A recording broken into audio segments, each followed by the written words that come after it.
Jangan terlalu serius dengan hidup. Ini nasihat seorang kawan dengan nada bercanda ketika melihat saya selalu berada di dalam kamar, dikelilingi buku-buku yang bertebaran di mana-mana. Jadi saat itu saya sedang berusaha menyelesaikan skripsi saya, dan situasinya betul-betul serius dan menegangkan. Makin tegang ketika yang mengucapkan nasihat itu adalah kawan saya yang sudah lebih dulu bisa menyelesaikan skripsinya. Candaan yang sebenarnya bernada mengejek ini di telinga saya tersaring sisi benarnya.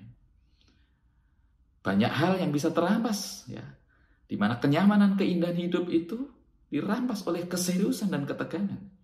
Bukannya membuat pekerjaan jadi lebih ringan, tapi malah bisa memperkeruh suasana dan menjadi beban itu semakin menekan. Situasi serius dan tegang ternyata bisa muncul dalam kita berelasi ketika kita berada bersama dengan orang sekeliling, orang terdekat kita bahkan. Suasana yang kita bangun seringkali dipenuhi dengan formalitas yang kaku, yang membuat suasana menjadi makin tegang dan makin menakutkan. Setengah kendor aja bro, relaksasi itu penting dalam berelasi. Perlu bumbu-bumbu humor, agar persoalan tidak berkembang menjadi tumor. Perlu bumbu-bumbu humor, agar hal baik yang kita harapkan itu bisa muncul karena kesadaran dan bukan karena teror. Ada satu tulisan, saya lupa sumbernya, coba bicara tentang pentingnya humor.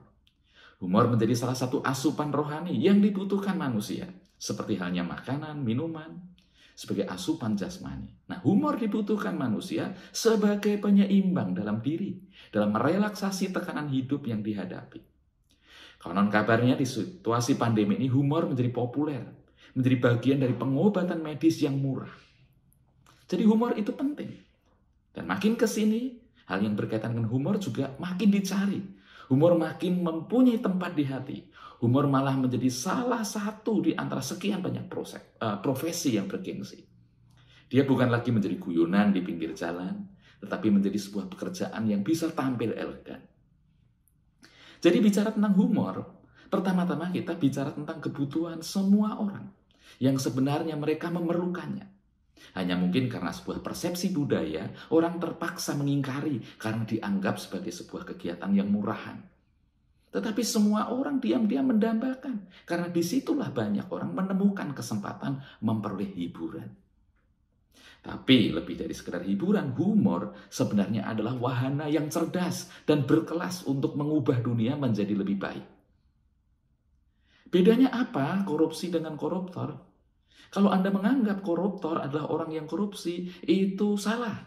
Karena tidak semua orang korupsi itu koruptor. Karena koruptor itu adalah orang yang tertangkap korupsi. Selama belum tertangkap, mungkin mereka masih pejabat, bukan koruptor. Negeri ini tidak akan bangkrut dengan adanya ribuan pengemis, tapi akan bangkrut dengan adanya 10 koruptor saja. Oleh sebab itu, mari kita pertahankan agar hanya ada 9 koruptor di negeri kita. Nah ini cerdas dan berkelas, kata Cak Lontong. Mengapa? Humor ini bukan hanya menghibur. Humor ini membuat orang bukan hanya berhenti menertawakan orang yang menyampaikan humor itu, tetapi membuat orang akhirnya bisa menertawakan dirinya sendiri, bisa menyadari diri, bisa berintrospeksi dan memperbaiki dirinya sendiri. Tanpa harus berdebat, apalagi berperang. Tanpa harus memukul, apalagi membunuh. Tapi menyentuh hati dan kesadaran melalui candaan, humor, ya, sambil menghibur, di situ juga mentransformasi. Mungkin orang Kristen tidak menyadari bahwa Tuhan Yesus pun memiliki selera humor yang tinggi.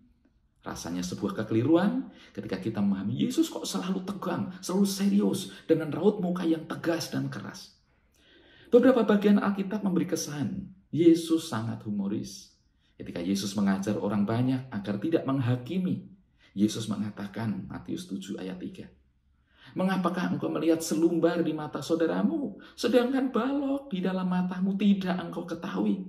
Bagaimanakah engkau dapat berkata kepada saudaramu, biarlah aku mengeluarkan selumbar itu dari matamu, padahal ada balok di dalam matamu? Atau hai orang munafik, keluarkan dahulu balok di matamu, maka engkau akan melihat jelas untuk mengeluarkan selumbar dari mata saudaramu." Juga Yesus pernah menegur para pemimpin agama Yahudi yang cenderung melihat apa yang buruk dalam diri orang lain, dan dia berkata, Hai kamu pemimpin-pemimpin buta, nyamuk kamu tapiskan dari dalam minumanmu, tetapi unta di dalamnya kamu telan. Jadi jelas, adalah sulit untuk menelan unta sungguhan kecuali ukurannya kecil, ya kan? Humor itu memperkuat maksudnya. Kristus tertawa dan Yesus berharap orang lain juga tertawa, menertawakan diri mereka masing-masing. Satu lagi ketika pada Yesus dibawa seorang perempuan yang dituduh zina. Yesus melihat hal yang lucu. Masa dibawa cuma yang perempuan? Kalau berzina ada pasangannya dong. Tapi dasar mereka memang hanya ingin mencari kesalahan Yesus. Lalu dengan cerdas dan berkelas, Yesus mengucapkan hal yang sangat mengejutkan dan telak. Barang siapa di antara kamu tidak berdosa, hendaklah ia yang pertama melemparkan batu kepada perempuan itu. Dan betul mereka tidak ada yang berani melempar. Ya. Berarti mereka juga berdosa. Dan mereka pergi satu persatu dari yang paling tua. Berarti yang paling tua merasa paling berdosa. Ini humor cerdas. Humor yang berkelas.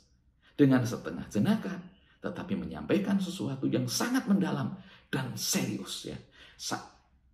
Sesuatu yang begitu mengena sampai ke lubuk hati. Ya. Nah, mirip humornya Cak Lontong tadi. Tidak semua orang yang korupsi itu koruptor. Karena koruptor itu adalah orang yang tertangkap korupsi. Selama belum tertangkap, mereka mungkin masih pejabat. Bukan koruptor. Itu kan makjeleb kan gitu. Telak. Ya. Nah, saudara-saudara, sampai di sini dulu renungan kita. Ya. Apakah kita mampu membangun suasana humor di tengah kehidupan keluarga kita? Di mana selain tercipta suasana menghibur, namun juga mampu memberikan insight. Bisa membawa perubahan baik bagi semuanya. Sambil menghibur, kita sama-sama bertransformasi.